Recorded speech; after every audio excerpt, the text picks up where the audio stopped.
Embrano se say ewo UTV so na wo hwe me da se say nen so do efidie no ato ha em se be 2 weeks ni ye dua bon komo bebre afa aware ho ewo ye man mu ha na me se ye gusu a aware season na na ye wo na me se this year pese ye ware so aware season ni mu na ye wo no na ene ye nkomo no ya abefa bibi e friend no property rights and inheritance in marriage say wo wa aware mu na ejapade aba aware mu no what are the rights and our towards sa ejapade na aba sa aware ni mana so po say so we oba na wanware be ma no absolutely no ejapade bia mo benya no each and every one of you entitled to it equally and I say at the same time ye ba besua na enen so as usual many lawyer kusi apia and wo me studio ha ye kwaje nkrato ye ba na ye de adesua no to so ententem na ye nkombra UTV so me da se we fidie no eguso eda ha te se na me kan ye me say this year ye pese make sure so bia ebe warranty ya to ye bo for the past 2 weeks and neck and third week ye church our ho ensem ye whether you are marrying under the customary law, under the Mohammedan law, the ordinance law, UTV and Brandon saying what says the law ye wa ha church me bubumu ai mani na aye boko ama what ya say senya wo komwa wehu adekra wode wo ho ekwa kwahye no na te senya mekan na as usual how we do it no mene lawyer Edwin Kusi appear of Kusi appear and associates and a woman studio ha lawyer akwaba I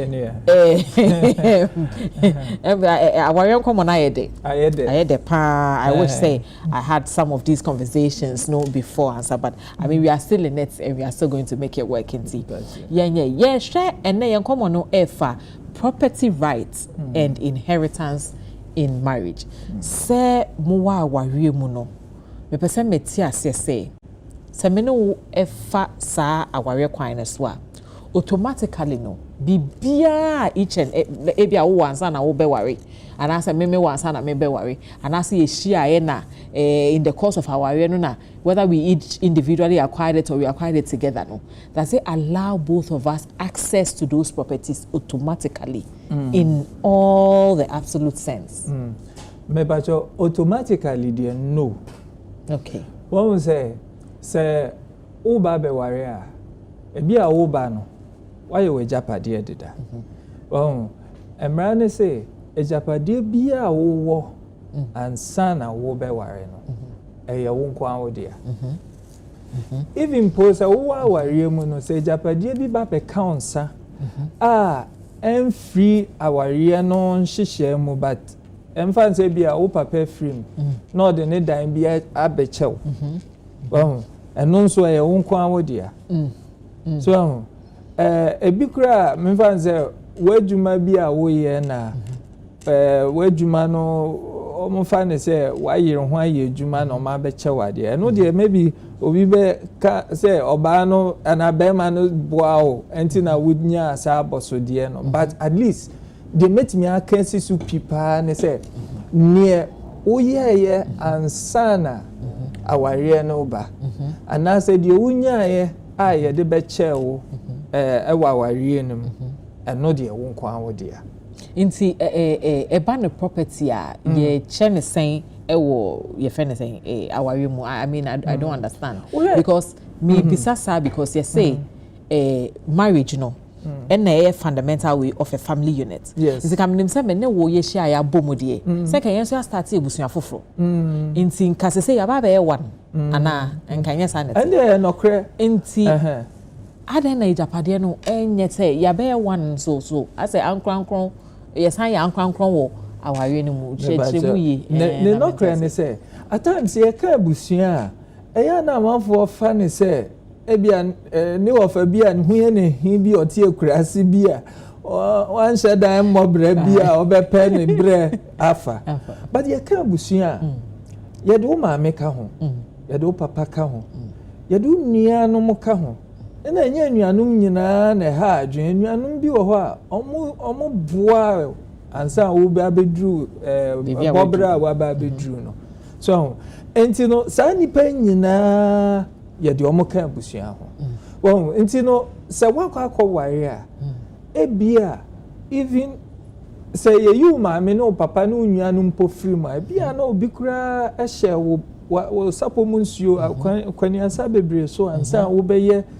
nipa wo ye no nti no say drusi ye che wajapade a de nti na obeka say bia wo ye ana okunu ane no manko ana wo say omunya chefa wo ade a wo no say wo maame ana wo papa wanyi adurumre a wadi na ontimi nhwe ne ho no ono no onye entitled say obenya bibi afri abusuan no wajapade ani mu ana so nti abusuan no de ye hwa I was say a share no bigger than say obi oti baby a on sem fata na ne sabeka well but emrane share dear emrane say wo na wo prenya ya dia wo dia well ana obi na de be che wa ware ni ma wo dia nemom wutimi ya will wa wo will no wutimi decide say ade we me na me prenya ya anadie we media na mmom medi chewe ebi kra wonfa nche wo yire no ubetimi dia koche wadamfo mpo keke won ne wanwa ana se utimi ka se me de mamma me ana me de mam papa na bibisa so utimi ya will na nyame amfa sa manso wentimi anya will na wo free mu a emra so won hihye a utimi chewe japade no and emra no eka se wenya free mu a wanya will no ye ba be chewe japade no na wajapade no nipa groups ana nipa miensa ene ye show mo de dikan se wa ware ana oyire ana oyire nom won benya bi me pese na aka oyire nom because always our no traditional one ka ho aha ena se wo emma oba ana wo manom ebi a wo ba bi kura na nya wo ne oyire ena wo ye ebia wo kobo away game na wo di aba no ma bi aba sa kola no ono so entitled to property and sana ebusia aka so what trim my dream bia baby so and prempebre no ya na bia na we have the wife na ebia your friends be ma na efim na oba no na aka na bia oba no na ewo access to ejapade no ya na yeta hu se bi wa na ema na bi ho na ma fa bibia na bia be ma na wo eba kra wo baby asasa ama no we don't really cater for them in that instance no say nipa na bi oti a we bia na sa akwara no so ana say bi akwara no nyi ndu baby obenya the right say bi obeka say me court ana say me ye what happens akwara no ye be then you to me cater for sa akwara no wo outside of our area no but oye papa ne ba no to be able to access sa ejapade yi one say no ntina abre nyina no court etimi gina mu no de dikan so obi wuna ofri mu a de dikan ye kwaji bibi e frɛ no letters of administration say nipa no wanya wela now ukwaji letters of administration court ebe hwɛ ni o ma bi afri nkyɛn obe busa say nipa no ofri mu no wo ye ana wo kunu nipa no ofri mu no wo ba ana ma ɛna nipa na busua we so wo yiri a ana so wo kunu a court be pese ni ye na ni kunu no be chro affidavit ye fe no krata say ono no ye yire no so oba na ma oba no ba kwa na ma no nyina so omumu achicha omuso di affidavit ba court be ka say ye ma ansa na ebusuan panyin no so be chro ebusuan ni nyina panyin so be chro affidavit now say ebusuan panyin no any say ebusuan na tenase aka say okay ye baya wa free mu ne japade ne ye pese we mu ena administer japade na usually omu chusu ebi oyere no obi from and obi or representing oyere no enkola no and so obi or representing enkola no ena ebi ebusia no and ebi wa etimi chusu nipa ba ko say una wo ye administrator now we administrator and chere say ejapade no ye de amount ebi oha ne oba no ne wa be administrator ana nkola ni bi na ya administrator wo be ya administrator ne emra ahya wo ne say wo ba be che ejapade no in accordance with PNDC law 111 na no PNDC law 111 no komo emra say percentage say ene de ma oba no emma no Say omodoso. Who you kwa bema wa ba no wa cheche mu say man ne dɔɔso a say you say you krom he ma entumi ware dodo na ye mmemme kwa na ware ma bebre say man ne dɔɔso no kwa no ye che ne say okay percentage say any the man kola no and a percentage say any kwa abusua ho obi a wone chefa so enti sa wo nipa ba ko na wo akwakoye administrator no sa wo fa bibia wo bumra so just obi atimi de court ekoka say no wancha ade no in accordance with PNDC law 111 now emra no say na wudi kan busa me no say man ne dɔɔso a sa percentage na wo say nka call ba no ho no eno ne echema man ni nyina okay say nkola ne dɔɔso a sa percentage na wo say ya akola no nkola no ho so ansana ebusua no and amra ne say oba no ni ho a so no ni a oba bia na oni bema bia no wo ware no a percentage nkola no ho ni increase na de ekwa ebusua no ho no so increase and say nkola ni ho percentage oba no ho no increase na de ekwa ebusua no ho no so increase so sana emrano yes I'm fa say nipa na wu without a will ebia na me first wife ho ansana me be ma worry me first wife ho usually first wife so no bro omno ba be ye adwuma ni nyina ma be bo bra na ansana second wife na third wife na ya no tie handbag handbag exactly enti asana we mu nyina eba is it fair say ye beka say ye change apade ni nyina momo pay ebia na me first wife no fine nipa na nja will ebia na ye nso so ye japade no beginning nimpo ebia na ye tade be ma ne nko ade na to so na say fan the instances where ebia na ye joint name and son ebia back the other ones no eba and we are married under either the Mohammedan or the customary marriage. How do we take care of these properties? Me no ya dream pa PNDC law 111 enye perfect law.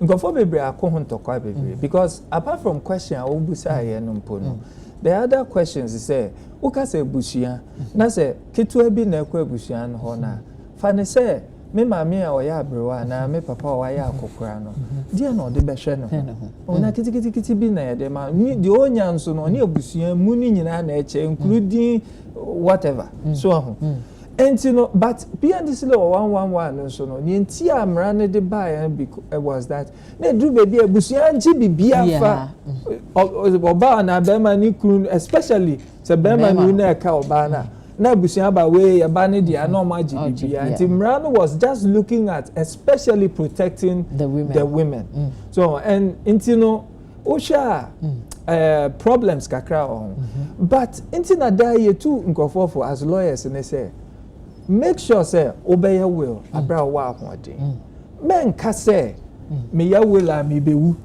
and na say me need enough property me ka say your school your professor or chair ya dear Professor Prempe okay say look so what's na say na wo susu nyoma wo wa ebe ye nwanwa nyoma wo ana ye ka say japade a men twen ka say wato car na wato yi ansa wo japade ebia wo ntoma akura na edimu esan say sunsumu a wo mu no eso o ja say wa she no amre nyina nti ebia that be at what point do you actually do a will because ebia me tell me feel say me nyento asase me nyanto ayi ka nti will na because then am ko twere wo oh enough to have done a will oh yeah now the to hwa ubetimi upgrading no anytime ebia otimi ye wadwen say after every 5 years me kwa upgrade me will and as even will na nkasa kwa otimi the share so say ejapade bia menya after this will be an monche ni say no what wadwen nti no agi say bibia sesan pa ansana obeko na wakwa sisa sene na meka na ejapade bi wo ho a me wo me papa na papa wo soja mu ni military cufflinga o me de man no well me wo ho no de man me o say o uncle ya fa me uncle ofi my dear me de chew so me papa free mu dia but ebre bia eto dia din me koye case din na mabɔ me coughlin because mabɔ mpa ya change me no minim say me papa so ka me so ejapade de wontwen enya ne mupi wo benya ne nyanya say enya enough but no aye will because unya ye will ne pa ye be che ejapade no say ne open no including nipa bia ebi o maboa wo nanso se nkanya sa wodi omudi aba we mu a omunya we japade da ebi obi abetena nche all your life wa boa wa hwe wo mani ade nyina say minyaya sa nipa we se ni we si aboa me ka mecha na sase baako se wanye we amfa ni di anhye ma na wanye ndencha na ansa wuwu a yeah, check property ni by PNDC law 111 na onye busuani onye yire onye ba nti onye entitled nti no sa akwaniasa no me no ya adwen se PNDC law 111 and solve problem bia nti ne sa no na ya make sure say yen ya ye wan hoden no why you will embre bebre nkofo fi say e bia wo koka che lawyer ni a ne bo adin but enye true well it depends on the japade awo sebio me obi a me hwe no a young person a onya properties bebre obetena manim na so ye will me fempo the emerge no eso chain obi a menim se ne semu odu a obetimi atua so and in any case yen legal profession e kire say oh yeah charge say reasonable but even crampo no say one person be use lawyer kra na e was say ubusa say na lawyer me person me ya we ade na we say ba mu wo betimi a tro will say me de majapade we me de mawe ni ehia ne say ne will no ni shisha ye mramu na we say wudi so we di so de titiru say u bewie na dance die fo mienu ebe sign abra wote ho a wo show mo so mo sign na mo so a show abra wo sign and only the most important thing enti em say na me ye ka will yi ho asem na ma me sign bisa I may have done a will time me ye will no na me nyenye japade me nyampo nware ye and my ye will na me si o e japade bia menya etwe no me de ma asibesi ana asem munche ne sei na ebia ma be worry afi me be worry a now my estate no longer belongs to me alone equitably no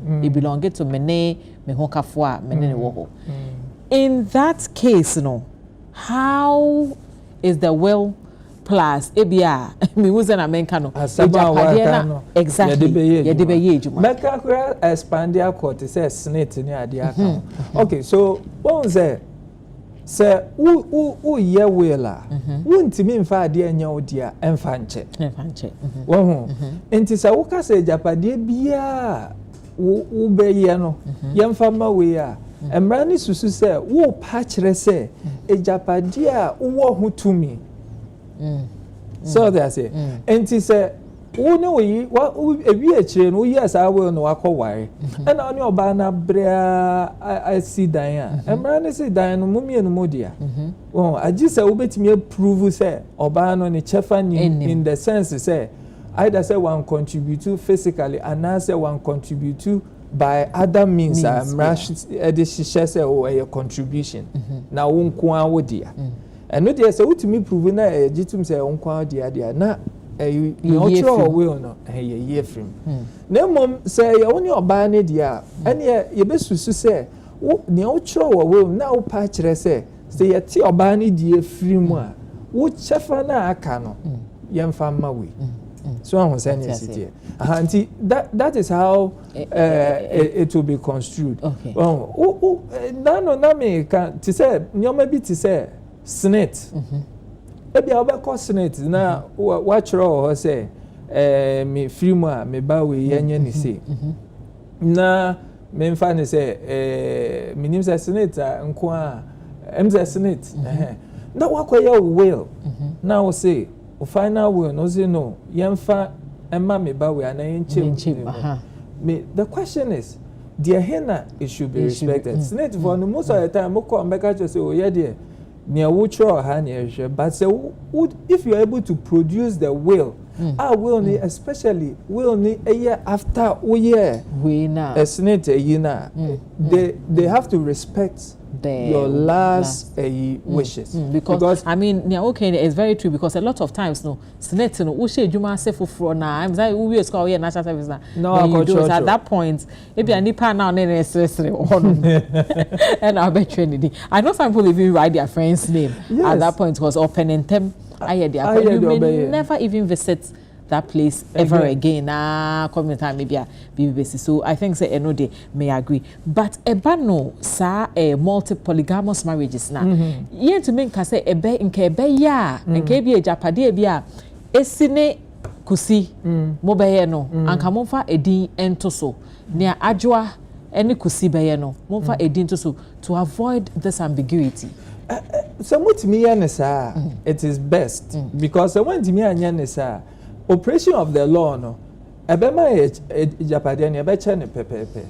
So of course oba ebia o start ya ware den bema no ono wo to me so betimi aba court abeka say ejapade we die e was say you consider say ye mene bema ne pen ye to the exclusion of a manner akano because tama ye brenya ye ne nyan ware omo and as omo ba ye ne ya yewi eno wo ho na mom say on to me improve that in court na say bema no so no wanye san hihye no by way of a will ene PNDC law 111 no ne nchiche no say ye chiche ejapade ne dia ye be fa ne say yiri bia ye yiri so unti no or ye entitled pepepe well and found say we na no first wife wa bere beginning na ye ba ware ho nkomo na say me bisa be the same pena ware e wo Ghana ha ye na ukọ say ye nkro no so bebre a ye wo man member wo mo say for the longest time o ma wo ebi kra wa na nanom kra abim because ukọ ye nkra se me bumu e wo ntem say your friends are one more atna for that long society no sometimes me started say me ba of you could see maybe I'm no train for about 3-4 years we put for whom ya wife ya no ne kunu he wo ma me na papa wo kra say be to me ekojaw ye ekogine mu to say na me yo na so wonya me ho ade ye emra ne ka say fa ho sa ware no emra no say ya ware mpo a eno your friend no operation of law aware nti Bon say eye no kwepa no aka no obi ebi matena che awo manyina ni ade won emra etimi eche nsonsoye between sa relationship no any say ye twimp na keke say mo twimp na keke dia nyoma na wedi kan boboso no ebi nim ba say emra be bu ne say nyoma ye no obefa ne say maware a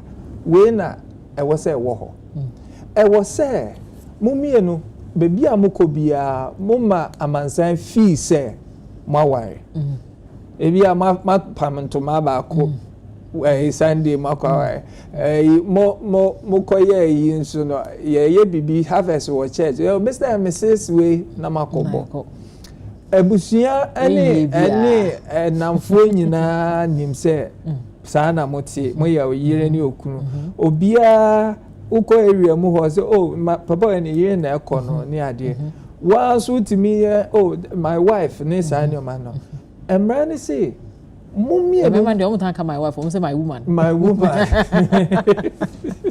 well ba ni ka say my husband na one correct na obi agi atu enti no emra say samoya that kind of thing and ye be fan say maware because mama man say nyina agia atum say maware enti no enye ne na ye betra aka say mo ware enti no ye concubine age mra fan say maware but enso ye den no ene say oni obi atwempena keke because ubetimi ni obi atwempena even kola wom matna che but munyina there's nothing to show say mawai yebusa ni pa na wa around and say sister na brand oba na okobi yen sheda nim say ni kunu say nye ni kunu emza o moba e bi ko enya o moba you know sa mo nyehwe mo ma obi amfa ne say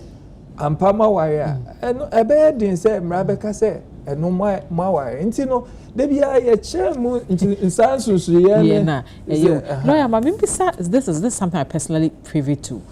Obi a waware dada.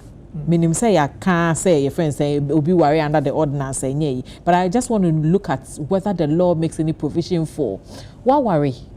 Na so we big man power say honorable fui na ebia abayi we bi wo ebia ukrom ho baby na sa abayi wa no uko ukrom a woni nne wo ho woni na wo ukrom ho for de ebia to the blind side of your other spouse. What happens to a chrome offer? The no one say ube fear if ye yere. I say customarily and as a tradition to make say we or if ye yere. So the customarily no that person is recognized say or your hokafo. One then we be quite way to me ahead. Then now my babe 1 or 2 we be a shop biamano out to shop nano. What happens to that person? Radmono. Does the law cater to those kind of relationships? To those kind of relationships. Okay, and the started from this angle. Medical busa say, sir, let's say, sir, nipa kesiano. Dear warrior and wawari. So say, now warrior ni traditional marriage. And I just say, it mean peneso. Emma ni wa be count. And this obana. Let me add this point. And you know, a lot of times in our family, ye fear, and I say, busu muno. Maybe a nipan kwa ye nimsa wawari ordinance, but ordinance ba ye je. No, but say no dey encourage because emran determined bibia. So we busu mu now to ona say. Munim say nipa na ordinance na the ordinance ba na moja. You are wasting everybody's time. What I say? Instead of me to me boa because me clients ba me ho kra na mo ka say oh me kuna me say wa kofa oba for first question busa and say aware be na waware. Oh, that's where we begin from. And say aware na here traditional marriage na sa big man no o corner obiaji to mu say or another wife way, then that woman no can claim say or you're here by operation of law. Hold it right there. Okay. Hold it right there. Okay. Manasa saying UTV so and I will show you question kato bani and tuaso. Say UTV so now Uguswa will show what says the law. We are still talking about marriage no kono na wo can say sa type of relationship by operation of law. Operation of law. I know the betimi anka say okay oba no betimi claim say me kunu ni. So because baby ayeko bia obi agi antum say me na me no won kola not necessarily nkola ni but or putting me out as my wife. Yeah ni o mabu. Some we are making. I'm sure so. I mean, your higher profile person be some years be a trimu. I say papa ne toy. No, your honorable ye be. Nana or yeri ankasa. And I'm so sign what politician be on any ye juma ye be or sign ye yeri. And also holding in itself out as the arena. And people who may be quite a busa for them pet. Nyayasha da ye no aware no ordinance no omo pe na asema then they start holding out the other person say ono na oyo legitimate wife nti just mami who say what happens in these cases law no be sure mo ana what happens in the case is say emra beto agina ahwe say die he na mra ma ho kwan so ho nti na mato me bo a me taking me time say one say a traditional marriage and I say a marriage by Mohammedan's ordinance. And no the nipa krono e wo ho kwan a potentially polygamous. And e di kan aka no. Enti no say wa fed oba foforo na one na etina ne ade. And remember say usually oba no ne claim say because me na tina amanfo ni me ya what put me what kire me say ni yiri ni amanfo fe say o me na me village wife ne ade na ampa mi kunu ni nti court jimi tumsa sebe ya menya ejapade ba se nipa na ware no eye ordinance marriage sa nyama we nyina apply o ordinance marriage untimi nka se o because ordinance marriage you know accept our bia accept concubine say busu for na ma wa hye eyi bedwem aden for anything we hye you be wa be kuna de all those things na it doesn't yem fa nya adwuma because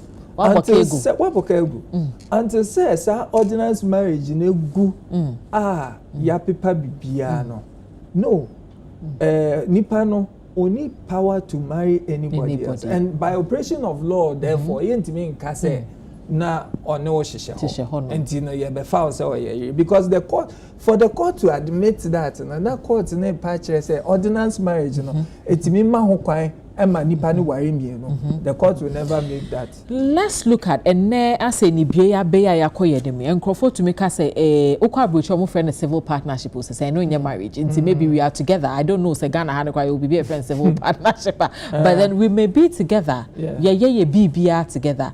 But we have not gone under any of these three types of marriages. Go through the processes. Ebema ubetimi akasebia whether we fall under the customary Mohammedan or the ordinance. But then we live together. Japadi boom. We have businesses. Both of us are entrepreneurs. And ejuma na ye no sebe mfaswa baswa ye di japadi. Seba kufri mwa.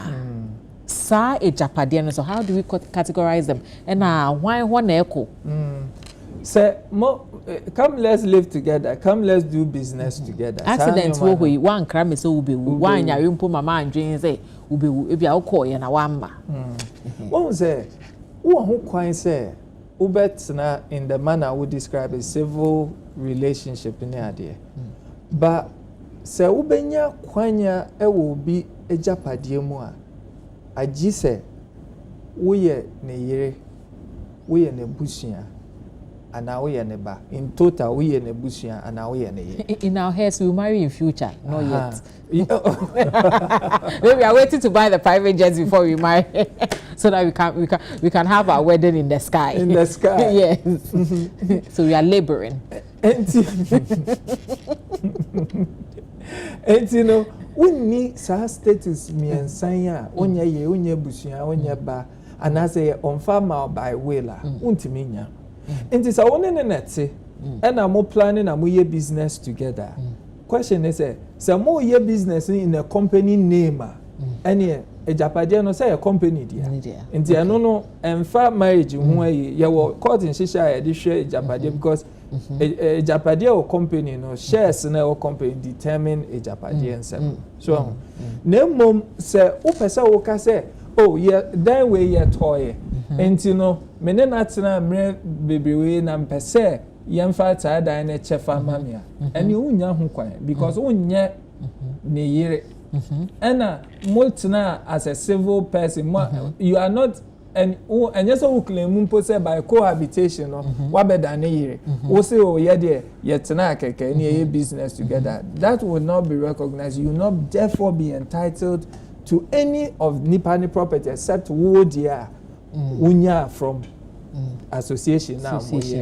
Okay. Intina to say now can I say a bit trust in that type of relation. But first of all, one answers my question. Do we have anything like civil partnership in Ghana? Oh, a bit more because he fan supporters are relationship. Support as a union who benefit anything under law. But something that people who are tired with all this a year of marriage and all can do. What I say because nipa no one Japadi and nipa no one so no one Japadi. They don't really care about that. They are essentially they are like concubines. And when it comes to concubinage, I'm say obia fane kwan. I show you. So quick one say if I'm in that type of relationship, you fane say yako hospital. Na obia nim say society obia nim say asemesi me ne wo ho unsu nim say me ne ho bedwemu I introduce you and everything na ya call baby to the hospital a lot of times say bia na say you have to give consent for maybe some procedure to be done on you or say bia wo better health no and in this case that legality of you being the wife or the spouse of that person no munyen officially under any of these three marriages but then the public everybody knows family then so accept it can that person hold themselves house now or assign it sa consent no you can if it is not an issue because emrenyana no bibi be issue and I was to prove your position so So if question obusa me in the beginning, they say nipa no or a civil partner, more or less, and nipa no ankasa nye interested in proving say or be a wife by operation of law, and it becomes very difficult. So we be holding him out to do some of these things that by law no spouse in it. But even though maybe whilst they were there or describing him as a civil partner, but nyama omaye shows say or a wife. Yeah. That's all no person now or claiming so a wife by operation of law. Then a man who quite to do that. It just okay. So in a situation where there are multiple wives or multiple spouses, who will sign will be able to miss another, because I think somebody who fights about somebody in the media. I know you know who the person is now. Saying what about now you have all the wives in the house and everybody's screaming. Will be a person recognizing no.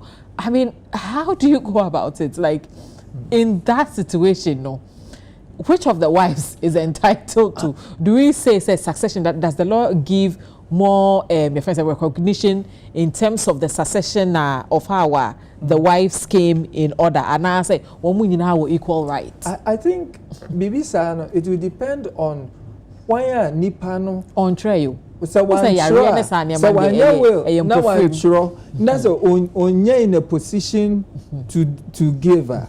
Then it becomes a contest between the wives, which must be determined either by the court.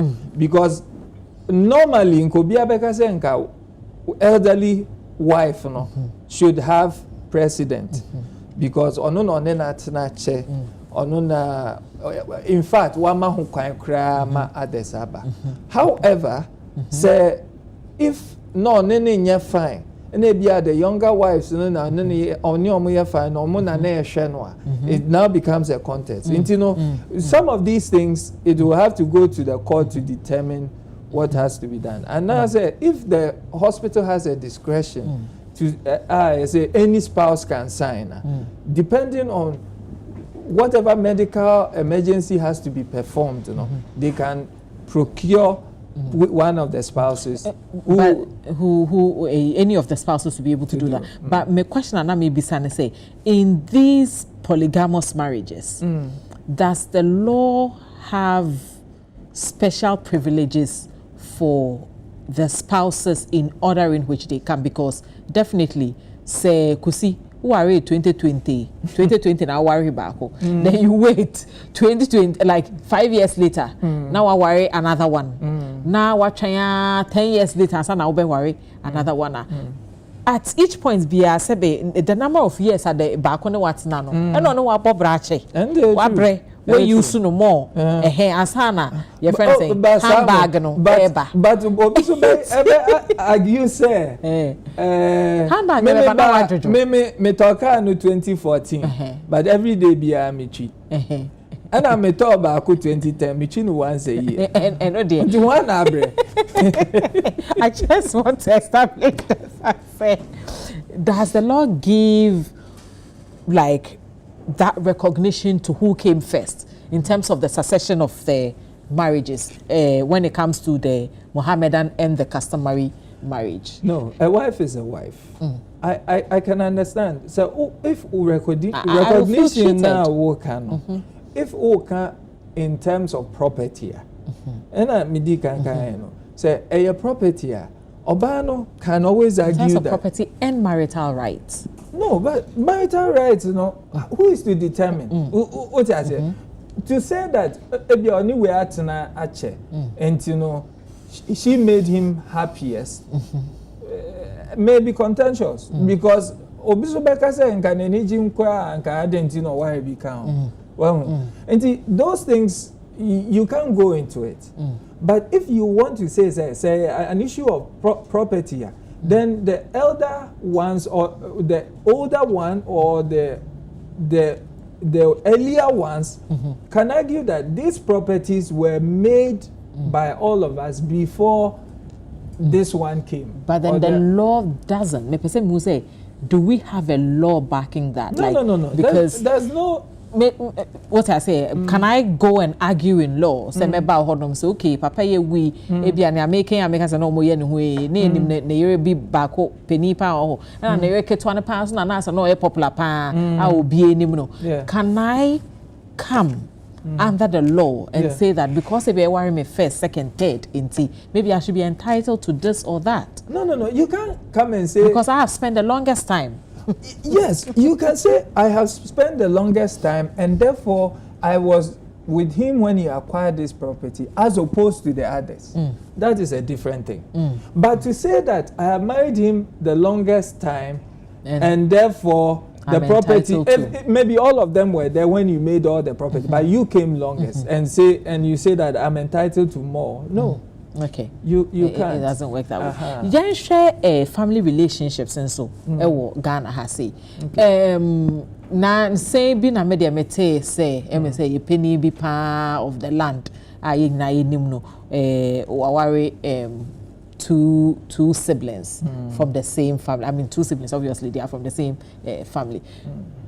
Does the law allow that? Because Uba Abia court and I say, baby, me fee banody.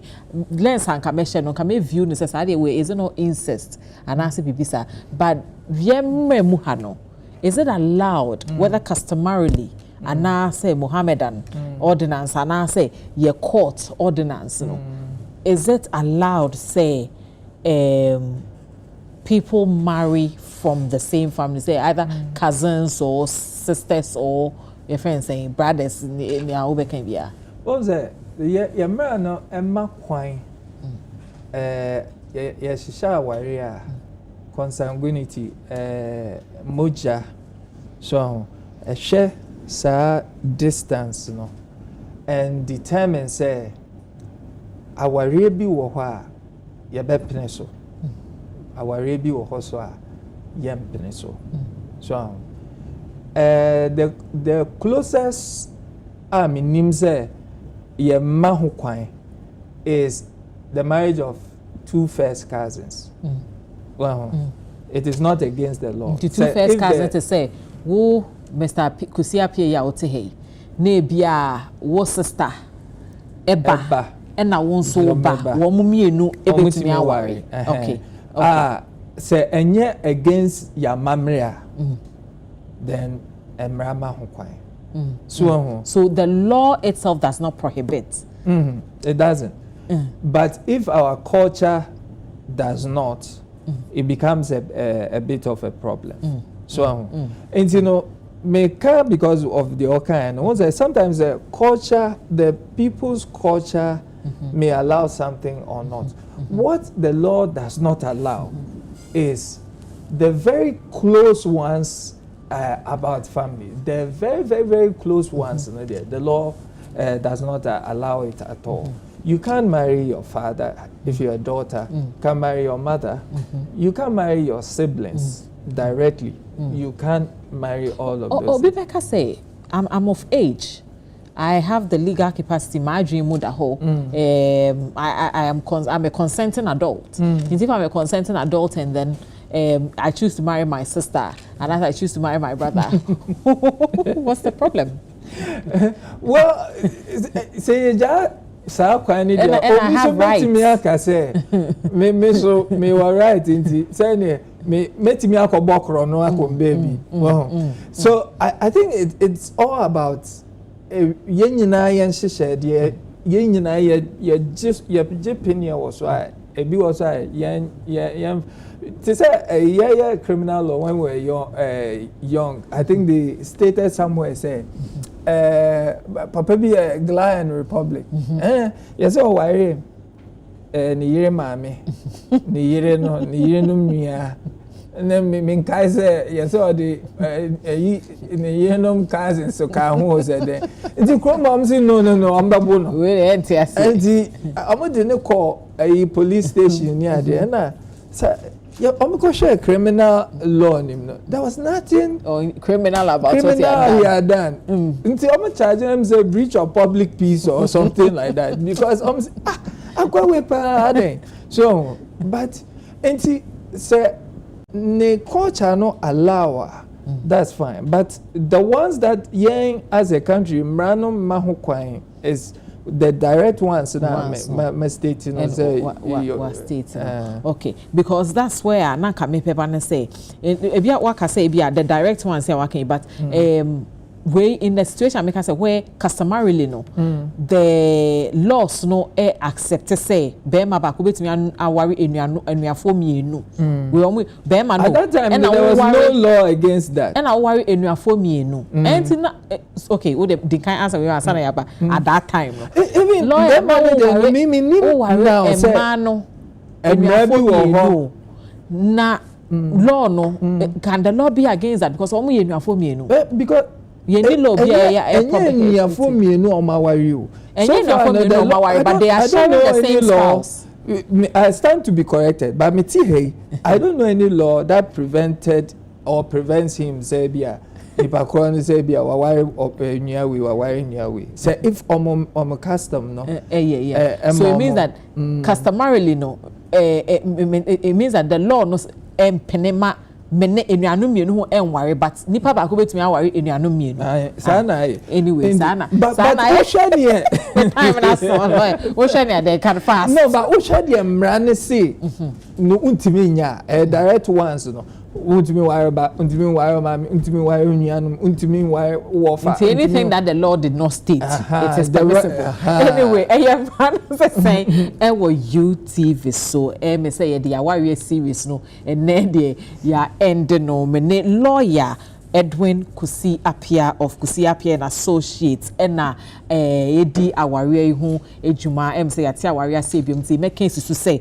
Ghana ha no say aware miensa penny wo ada so be customary law the ordinance and then the Mohammedan and make sure say ubeti ase yi wonti ase a ubetimi afre lawyer was 055 155 5931 055 155-5931 na wa cheche wase ana se bisobi bia oti aware say no cheche wase ansana wo de wo hu akwaction because one hwe ya obetimi akodefi ase obetomra na say ankosi aware de anka wo se okom na akọ enjoy na onya asomdwe na ukona ukoware yi wa ha na ofi ha na wasa akọ ha na wakọ de ebetumi de asema bro and you don't want that mra no say what says the law UTV so en wa hwe ye besi ehie biem bye bye.